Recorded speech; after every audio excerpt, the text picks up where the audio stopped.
السلام عليكم، أنا أحمد سمير، أهلا بكم في فيديو جديد.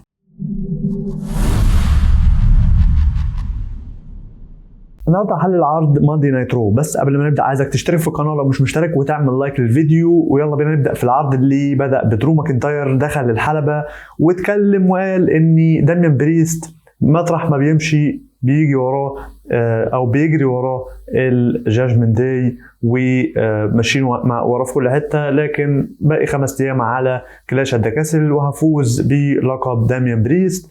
فدخل داميان بريست وقال لي درو ماكنتاير انت بتحاول تقول للناس ان انا محتاج ذا جاجمنت داي علشان افوز باللقب. انا مش محتاجهم، انا كنت البطل علشان انا داميان بريست مش علشان هم ساعدوني. فدرو ماكنتاير قال له استمتع بالوقت اللي انت مقضيه كبطل دلوقتي علشان هاخد منك البطوله في اسكتلندا في بلدي.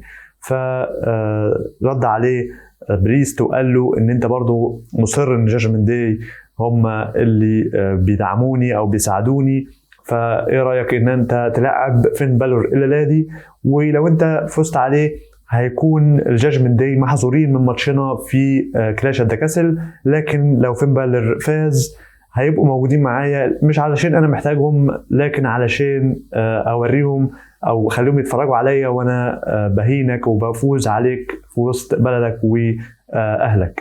فخرج درو ماكنتاير بعد ما قال لي بريست اني موافق. بعد كده رحنا لي خلف الكواليس داخل دومينيك ميستيريو مقر جاجمنت داي علشان يشوف ليف مورجان قاعده ومستنياه، بيقول لها اطلعي بره مش محتاج منك حاجه. فليف مورجان تقول له انت ليه تخليك مع واحده زي ريا ريبلي لما ممكن تكون معايا انا، وسابت له مفتاح الاوضه بتاع الفندق بتاعها او اللي هي قاعده فيه، فسابته ومشيت. قصه مستمره بشكل كويس. بعد كده نروح لماتش بين ايو سكاي ضد لايرا فالكيريا، وشفنا ماتش كويس جدا بينهم.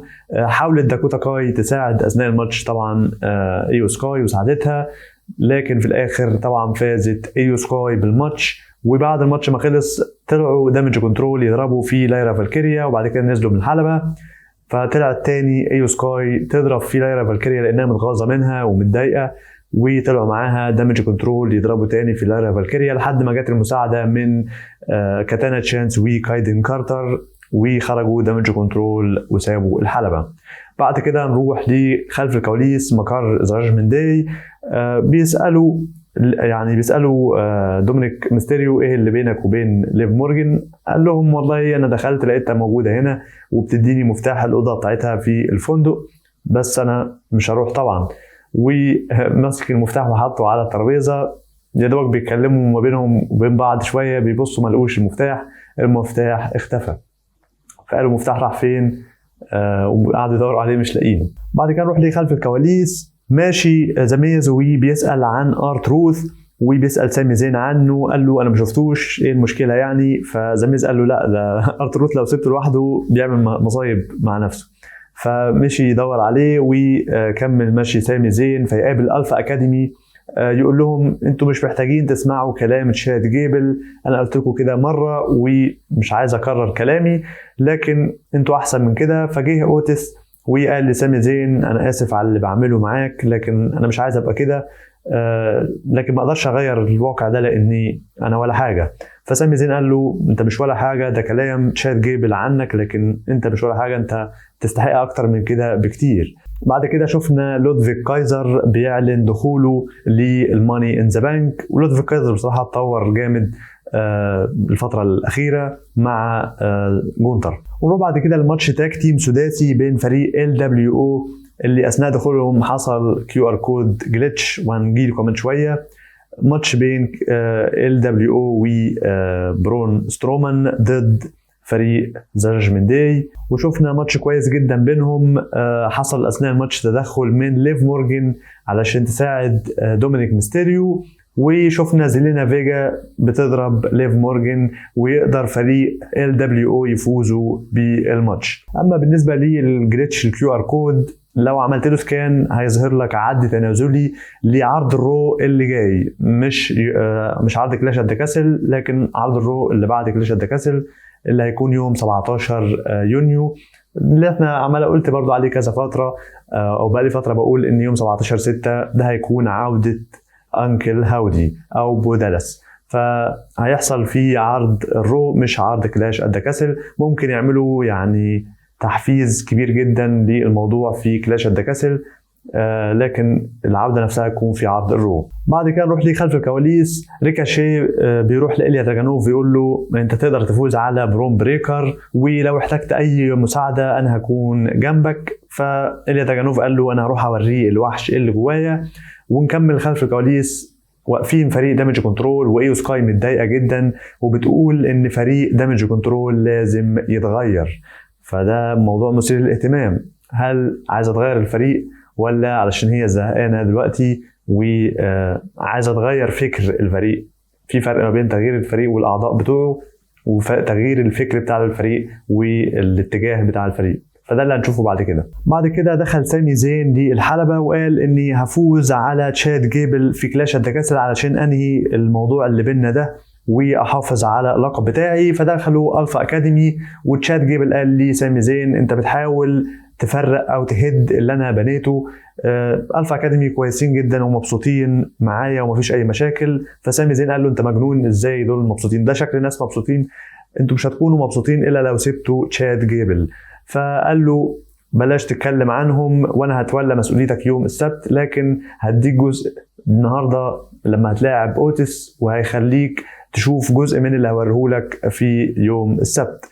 ورحنا الماتش بين سامي زين ضد اوتس ولعبوا ماتش سريع جدا. شفنا ان تشاد جيبل طلع للحلبة علشان ينصح اوتس ان هو يسمع كلامه ويكلف اوتس الماتش بسبب ان اوتس اتلخم مع تشاد جيبل، وقدر سامي زين يفوز بالماتش علشان بعد ما الماتش يخلص يطلع تشاد جيبل يضرب فيه سامي زين ويمسك سامي زين ويقول لي اوتس اضربه. ما يرضاش اوتس يضرب سامي زين علشان يروح تشاد جيبل ويضرب اوتس بالقلم على وشه، فيتغاظ اوتس ويروح في اتجاه سامي زين اللي كان واقف في وسطهم تشاد جيبل. فيبان في الكادر ان اوتس رايح يضرب تشاد جيبل، لكن تشاد جيبل يوسع من الطريق ويضرب في الاخر سامي زين.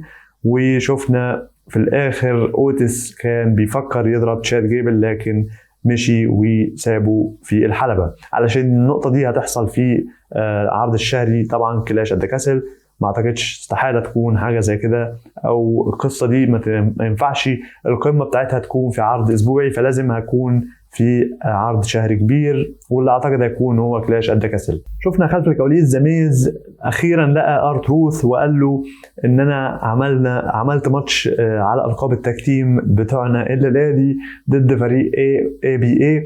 فقال له ازاي اي بي اي يعني ده الناس معتزلين؟ فجت سكارلت وقالت لي تروث شكرا، واي او بي هيكونوا جاهزين للماتش على الالقاب الليله دي، ومشيت. شفنا حتى ارتروث بيقول لزميز هي قصدت اي بي اي مش اي او بي. يعني تروث ممتاز بصراحه، بيموتني من الضحك في الحاجات اللي زي دي، على الرغم من ان هو يعني شخصيه كوميديه. وزميز على فكره بيقدم كوميديا ممتازه على فكره برضه، يعني زميز في الكوميديا ممتاز، فالاثنين يعني متناسقين مع بعض وعاملين زي القط والفار. ونروح بعد كده الماتش تاج تيم بين شينا بيزلر وزو ستارك ضد ايلا دون والبا فاير بمشاهده الابطال جيد كارجيل وبيانكا بلير من على ترابيزه التعليق، ويلعبوا ماتش كويس جدا بينهم. يفوزوا فريق شينا بيزلر وزو ستارك باخضاع فريق البا فاير وايلا دون. بعد كده نروح لماتش بين برون بريكر ضد إليا دراجانوف، وعمل ماتش ممتاز بينهم بصراحة، قدموا أداء رائع هما الاثنين. شفنا في الآخر فوز برون بريكر بالماتش علشان بعد الماتش ما يخلص ويحاول يروح يعمل سبير على إليا دراجانوف فيدخل ريكاشي ويضرب برون بريكر، وبيبنوا بصراحة برون بريكر بشكل وحشي ممتاز جدا. عجبني بناء برون بريكر في العروض. بعد كده نروح خلف الكواليس لجادجمنت داي، واللي واقفين بيتكلموا ويقولوا ان احنا عندنا مشكله ان مفتاح الاوضه ضايع. فطلع المفتاح من جيب البنطلون دومينيك ميستيريو وقال انا ما اعرفش المفتاح ده ايه اللي جابه هنا.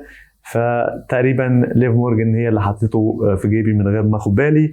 المهم قال له ان احنا عايزين نركز في اللي جاي، وفين بالر انت لازم تغلب درو ماكنتاير الليله دي، وبريست لازم يفوز على درو ماكنتاير في يوم السبت. واتفقوا مع بعض، وشفنا فين بالر بيسحب المفتاح من على الترابيزه وحطه في جيبه. فما اعرفش هو بيحاول يمنع ان دومينيك ميستيريو يعني يروح ورا قصه ليف مورجان، ولا هو عايز ياخد الموضوع ده لنفسه وعايز من الحب جانب من ليف مورجان.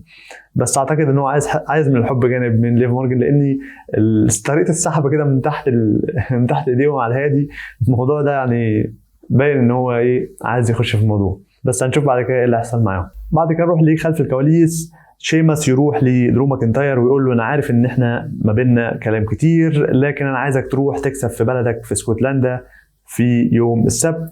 فدرو ماكنتاير قال له انا بتمنى لك التوفيق انت كمان.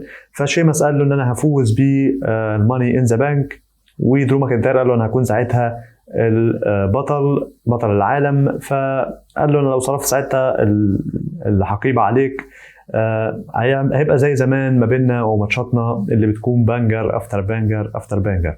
فبصراحه الاثنين عندهم كيمياء ممتازه وبحب ماتشاتهم جدا ضد بعض.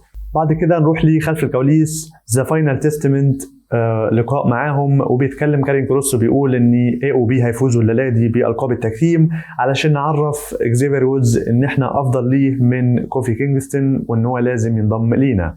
ونروح لماتش تاك تيم على القاب التكتيم بين الابطال اوسام تروث ضد فريق AOB، ويلعبوا ماتش كويس جدا بينهم. شفنا اثناء الماتش مساعده من كارين كروس وسكارلت لفريق AOB لحد ما دخلوا فريق ذا نيو داي وضربوا كارين كروس علشان في الاخر يفوزوا فريق اوسام تروث بتثبيت سريع ويحافظوا على القاب التكتيم بتاعتهم. بعد كده نروح خلف الكواليس لريكاشيه بيساعد إيليا دراجانوف علشان يجي برون بريكر ويعمل سبير لإيليا دراجانوف، ويبدا برون بريكر وريكاشيه يضربوا في بعض، وبرون بريكر يدمر ريكاشيه ويرميه على ازاز عربيه.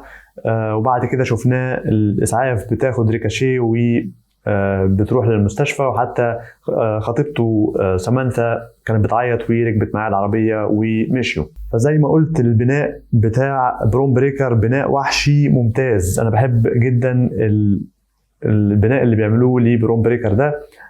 مش بحب البناء اللي هو بتاع السوبر هيرو، بحب البناء اللي هو الوحشي زي ده، بيدي قوه للبطل اللي انت بتبنيه، لكن مش بيخلي فيه نوع من انه هو البطل الاوحد او ده الشخص الاوحد يعني، لا عادي، هو بس طريقه وحشيه وانه يقدر على اي حاجه. ونروح للمين ايفنت، ماتش بين درو ماكنتاير ضد فين بالر، والقاعده بتاع الماتش بتقول ان لو درو ماكنتاير فاز جاجمنت داي محظورين من ماتش درو وبريست في كلاش ات ذا كاسل، انما لو فين بالر فاز هيبقوا موجودين عادي مع دانيال بريست. ولعبوا ماتش ممتاز بينهم. شفنا قبل الماتش ما يخلص درو ماكنتاير كان عايز يعمل كليمور كيك على فين بالر، لكن دخل دانيال بريست وجه من ورا درو ماكنتاير كارليتو، لكن قدر درو ماكنتاير يضرب كارليتو. بعد كده دخل JD ماكدونا ودرو ماكنتاير عمل له كليمور، وقدر في الاخر درو ماكنتاير يعمل كليمور على فين بالر ويفوز. وبكده الجاجمنت داي محظورين من ماتش درو ماكنتاير ضد دايمين بريست في كلاش ات ذا كاسل، ووقفوا الاثنين قصاد بعض في الحلبة وانتهى عرض ماندي نايت رو على كده. فعرض كويس جدا بصراحة، بناء ممتاز لكلاش ات ذا كاسل، رغم ان المباريات اللي مبنية لكلاش ات ذا كاسل مش اقوى شيء ومش افضل الماتشات، ويمكن معظم الماتشات يعني نتيجتها محروقة اساسا ومعروف مين اللي هيفوز، لكن عجبني جدا البناء بتاع كلاش ات ذا كاسل. والدبليو دبليو بصراحة اتطورت في الفترة الأخيرة على ايد تريبل اتش. تقييمي لعرض ماندي نايت رو هو 8/10. قولوا لي رأيكم في التعليقات، واستنوا فيديو توقعات كلاش ات ذا كاسل يوم الخميس الساعة 7 بالليل بتوقيت مصر والسعودية. فإن شاء الله ساعتها يعني هقول كل اللي في دماغي بالنسبة للعرض وماتشات، توقعات ماتشات وتوقعات تعودات أو لا وكده. فاستنوا الفيديو ده يوم الخميس. وبس ده كان كل عندي الفيديو النهارده. اتمنى تشترك في القناه لو مش مشترك وتعمل لايك للفيديو. كان معاكم احمد سمير، اشوفكم ان شاء الله في فيديو جديد. سلام.